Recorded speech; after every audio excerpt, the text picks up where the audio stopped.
CPI, CPM ఇద్దరు వామపక్షాలు. ఇద్దరిలో సిపిఐ తెలుగుదేశానికి క్లోజ్‌గా ఉంది. సిపిఎం కాస్త అగెనిస్ట్‌గా ఉంది. ఇప్పటికి వాస్తవంగా చెప్పాలంటే తెలుగుదేశం, జనసేన, బీజేపీ కూటమైతే కాంగ్రెస్ పార్టీ, సిపిఐ ఇద్దరు కూడా తెలుగుదేశానికి బి టీమ్ లాగానే ఉన్నారు, పరోక్షంగానే ఉన్నారు. సిపిఎం కొంత ప్రతిపక్ష పాత్ర పోషిస్తున్నటువంటి పరిస్థితి వైసీపీతో కలిసి. ఇప్పుడు రూట్ మారేటట్టుంది. తాజాగా చూస్తే నారా చంద్రబాబు నాయుడు సిపిఎం నేతలు కలిశారు.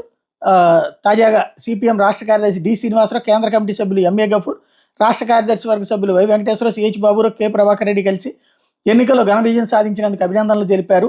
ఎన్నికల ప్రచారంలో హామీ ఇచ్చిన మేరకు మెగా డిఎస్సీ ప్రకటించి 16,347 పోస్టులు భర్తీ, ల్యాండ్ టైటిలింగ్ యాక్ట్ రద్దుకి నిర్ణయించడం, పెన్షన్లను 3,000 నుంచి 4,000కు పెంచడం, త్వరలో అన్న క్యాంటీన్ల పునరుద్ధరణ, నైపుణ్య గణన మీద సంతకాలు చేయడం మీద అభినందనలు తెలియజేశారు.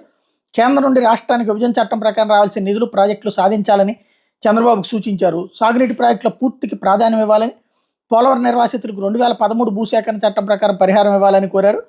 టిడ్కో ఇళ్లు పూర్తి చేయడంతో పాటు మౌలిక సదుపాయాలు కల్పించి లబ్ధిదారులకు అందించాలని సూచించారు. చంద్రబాబు నాయుడు ఖచ్చితంగా ప్రజలకు అనుగుణంగా చర్యలు తీసుకుందామని చెప్పారు.